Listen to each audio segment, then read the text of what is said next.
의학과 2학년 여러분 안녕하세요. 예, 저는 가청의대 정환입니다. 이번에도 제 수업은 온라인 플립러닝 수업입니다. 제가 여러분들께 비뇨의학과 총론이라는 내용으로 동영상을 만들어서 드리려고 지금 이렇게 녹화를 하는 중입니다. 비뇨의학과 총론은 비뇨의학과가 어떤 과인지, 그리고 어떤 질환 증상들을 가지고 환자들이 오는지를 그냥 대략적으로 여러분들과 나누는 시간이에요. 비뇨의학과 증상들이 어떤 증상들이 있을까요? 예, 복통, 복통, 주로 이제 측복통, 또 구역, 구토, 노이즈야, 보미팅. 비뇨의학과 질환인데 왜 구역 구토가 있지? 예? 비뇨기과 질환도 구역구토가 흔히 동반되는 그런 질환들이 있어요.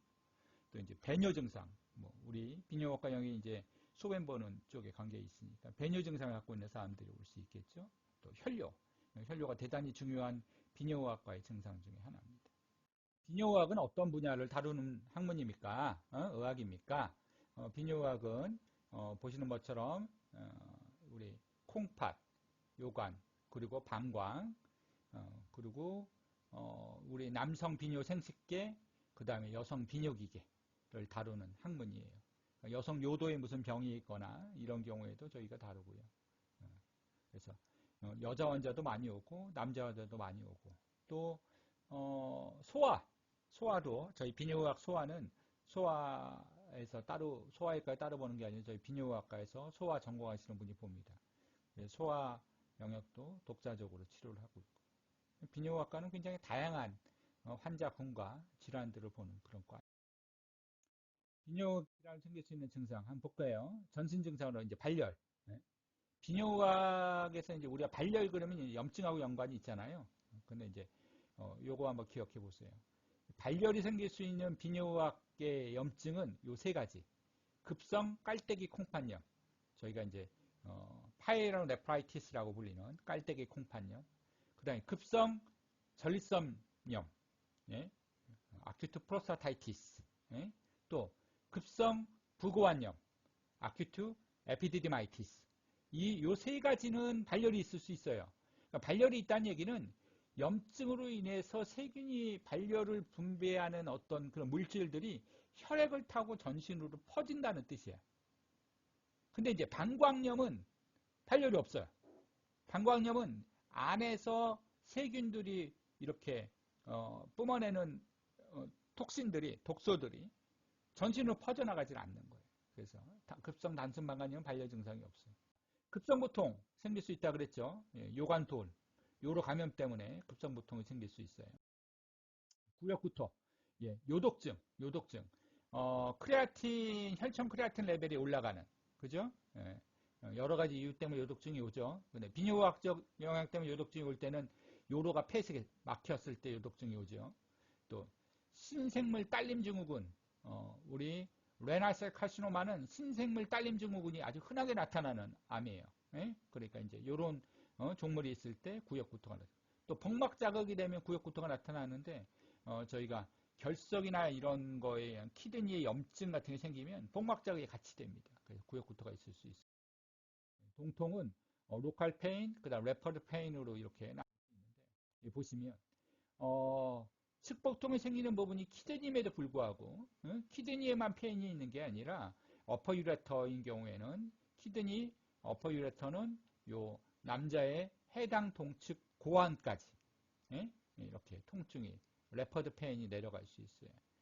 여자는 라비움 메이오라까지 이런 페인이 내려갑니다. 신슬질에는 지각신경이 없어서 심피막, 콩팥 깔때기, 요관 등의 통증이 있거든. 다시 말해서 콩팥이 늘어나면서 아픈 거예요. 수신증이 생겨 늘어나면서 콩팥이. 또 심한 콩팥 경련 통증이 이제 신우신염 또는 결석의 피막이 급신장되면 생기는 건데 뭐 아기 낳는 것보다 더 아프다고 하니까. 또 서서히 진행되는 경우에는 안 아파요. 만성질환, 만성신장 신우염, 뭐 녹각석 이런 것들은 아프지 않아요. 녹각석이 뭐냐?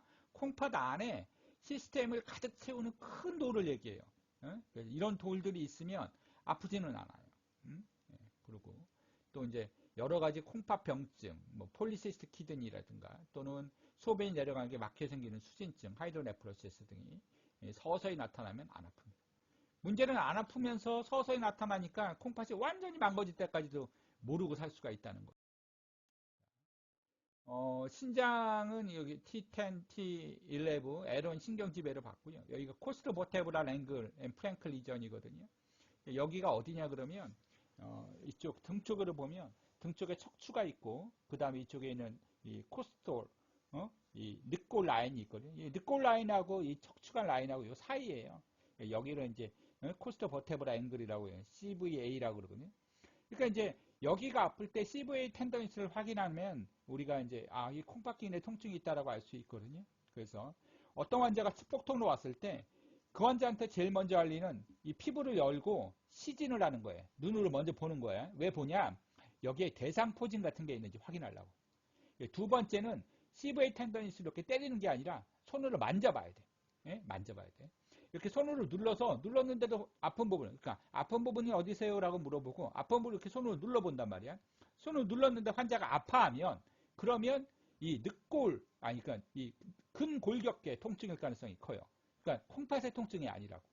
콩팥의 통증은 이렇게 여기 딱 때리면 환자들은 여기 이렇게 딱 때리잖아요. 그럼 아야 하고 굉장히 막 놀라면서 아파해요. 예? 예, 그래서 CVA 텐던시를 하면 그래서 CVA 텐던 너무 세게 때리지 말고 보통은 저는 이제 환자한테 이렇게 손을 갖다 대고 손 위에다가 이렇게 때리기도 해요. 이런 식으로 조금 그래서 아프세요? 그러면 나 아프다고 이렇게 호소하면 CVA 텐던시가 있는 겁니다. 방광질환, 두덩이 통증, 치골 상부에도 통증이 생길 수 있고요.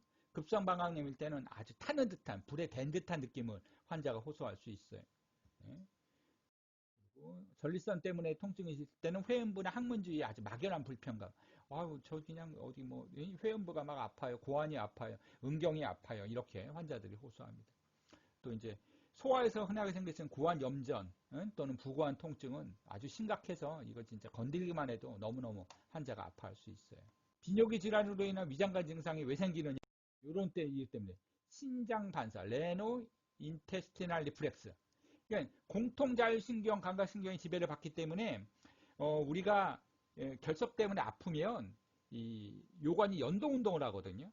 근데 장도 연동운동을 한단 말이야. 그러니까 연동운동을 하는 이 자율신경계에서 신장 요관에다가 연동운동 하지 말라고 명령을 내린다고. 그럼 그 명령이 장에도 내려가. 그러면은 요관만 멈추는 게 아니라 장도 멈춰요. 장이 멈추니까 당연히 노이즈야, 보미팅 같은 게 생기는 거예요. 또 인격기관의 연관성 때문에도 아플 수 있고 복막 자극 증상 때문에 아플 수 있어요. 소변 양이 줄었어요는 올리구리아 또는 애뉴리아, 많이 봐요는 폴리유리아, 자주 봐요는 프리퀀시, 그 다음에 빨개요는 헤마츄리아, 아파요는 디스유리아, 약해요는 위크스트림, 소변이 새요는 인컨티넌스. 배뇨 증상은 저장 증상, 배뇨 후 증상, 배뇨 증상 이렇게 나누는데 배뇨 증상은 배뇨 후에 이제 소변이 남는다는 그 느낌하고 또 소변 다 보고 나서도 다 뒤처리를 했다고 생각되는데 바지 올리면 조금씩 소변이 흐르는 걸 배뇨 후 증상이라 그래요. 근데 이제 기억해야 될 중요한 증상은 저장 증상이 뭐고 배뇨 증상이 뭐다. 요걸 좀 기억을 해줘야 돼. 자 보세요. 빈뇨, 아까 빈뇨, 소변 자주 봐요. 야간뇨, 야간에 자주 보는 거야. 야간뇨. 그 다음에 요절박, 소변을 못 참는 거야. 마렵다 그러면 화장실 막 뛰어가야 돼. 그 다음에 요실금, 나도 모르게 나오는 거예요. 밤에 소변을 봐버리는 거. 이런 것들이 저장 증상이에요. 저장 증상 5가지. 배뇨 증상이 뭐냐? 배뇨 증상은 소변이 잘 안 나가는 거예요. 방광은 저장하는 기능하고 배뇨하는 기능하고 두 개의 기능을 둘 다 잘 이루어져야 되는데 이 배뇨 증상이 잘 안 되면 이런 증상이 나타나요. 양뇨, 위크스트림, 소변이 약하게 나가는 거지. 그 다음에 분산뇨, 소변이 한 번에 쭉 시작해 쭉 끝나는 게 아니라 중간에 끊겨 계속. 그래서 이걸 그래프로 그려보면 스타카토 패턴이라고 톱니 모양의 소변을 보게 돼. 그 다음에 간헐료도 마찬가지고 인터미턴심. 그 다음에 이 주저는 소변을 보려고 하면 시작이 안 되는 거예요. 소변을 보려고 하면 소변을 이렇게 배에다가 막 힘을 하고 주면서 해야 소변이 나오기 시작하는 거. 요 주저라고요. 또 이제 그거하고 연관돼 가지고 배에다 힘을 주지 않으면 소변을 못 보는 거야. 배에다 힘을 줘야지만 소변을 보는. 그 다음에 배뇨 끝에 소변이 똑똑똑똑 떨어지면서 마무리되는 거. 요런 하나, 둘, 셋, 넷, 다섯, 6가지가 이 배뇨 증상이에요. 그러니까 저장 증상 5가지, 배뇨 증상 6가지를 구분해야 돼. 이거 왜 구분해야 되느냐? 저장 증상을 치료해 주는 약이 따로 있고 배뇨 증상을 치료해 주는 약이 따로 있는 거야. 그것 때문이야. 그러니까 저장 증상을 치료해 줘야 되는데 배뇨 증상을 치료해 주는 약을 쓰면 오히려 더 심해질 수가 있는 거예요, 증상이. 그래서 그걸 꼭 기억을 해야 돼요. 비뇨기과에서 배뇨 조절 약제는 이 보시는 바와 같이 크게 6가지로 구분할 수 있어요. 항콜린성 제제, 콜린 제제, 베타3 아고니스트, 알파 작용제, 알파 차단제, 그 다음에 5ARI, 5알파 환원효소 억제제. 보시면 항콜린 제제는 방광 수축을 억제하는 거야. 아세틸콜린을 통해서 이 무스칼린 리셉터가 이게 방광 수축을 유도해주는 그런 리셉터인데 이걸 억제해요. 콜린 작용제는 반대로 방광을 수축하도록 만들어주는 거. 그 다음에 베타3는 방광이 이완되는 거예요. 방광이 이완. 예? 그 다음에 알파 작용제는 이 관략근에 작용을 해가지고 소변이 안 새게 조여주는 거. 그 다음에 알파 차단제는 소변 나가는 길을 오히려 늘려주는 거. 소변 잘 내려가게.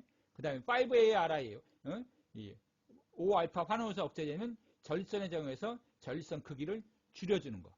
남성 호르몬이 다이아이도 테스토스테론으로 전환되는 걸 억제하는 그런 효소예요. 소변을 자주 봐요. 소변을 자주 봐요 보는 건 이제 소변을 시간에 한 번 아니면 1시간 반에 한 번 이렇게 자주 보는 거예요. 근데 이 소변을 자주 보는 게 이런 질환들이 있지만 소변을 보고 나서 방광 내에 남아있는 소변이 얼마나 있느냐에 따라서 치료약제가 달라져야 돼.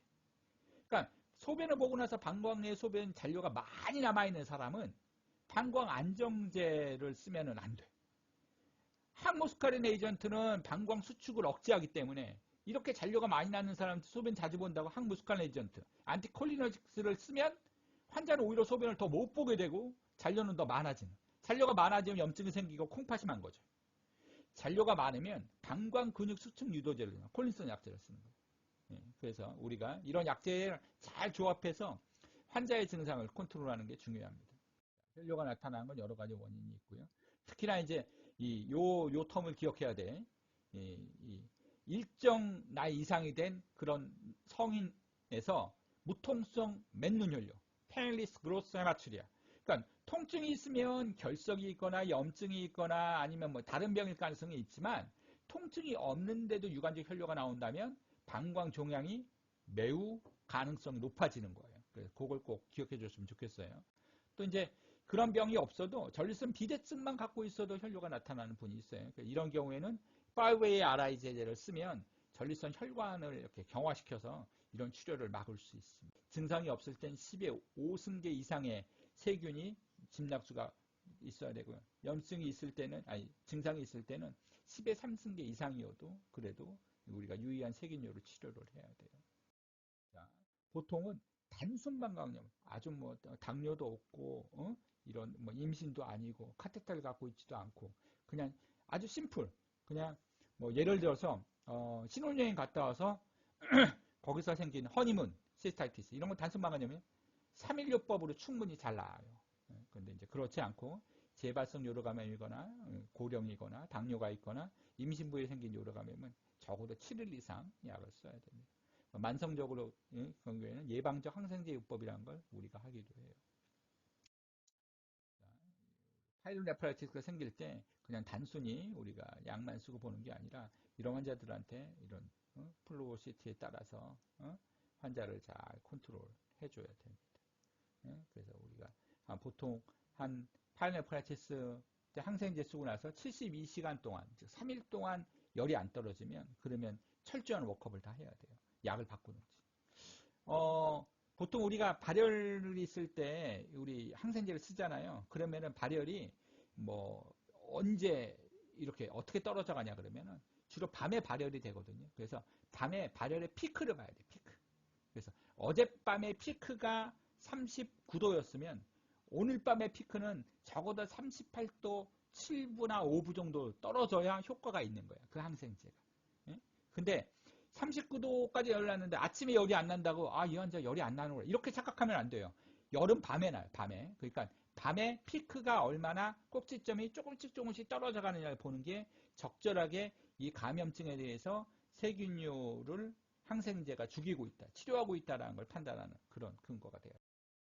소변주기가 약할 땐 우리가 적절한 약을 써야 돼요. AI 시대가 되니까 이 분당 서울대학병원의 비뇨기과 이상철 교수팀이 우리 앱을 하나, 프라우드 P라고. 이거 뭐냐?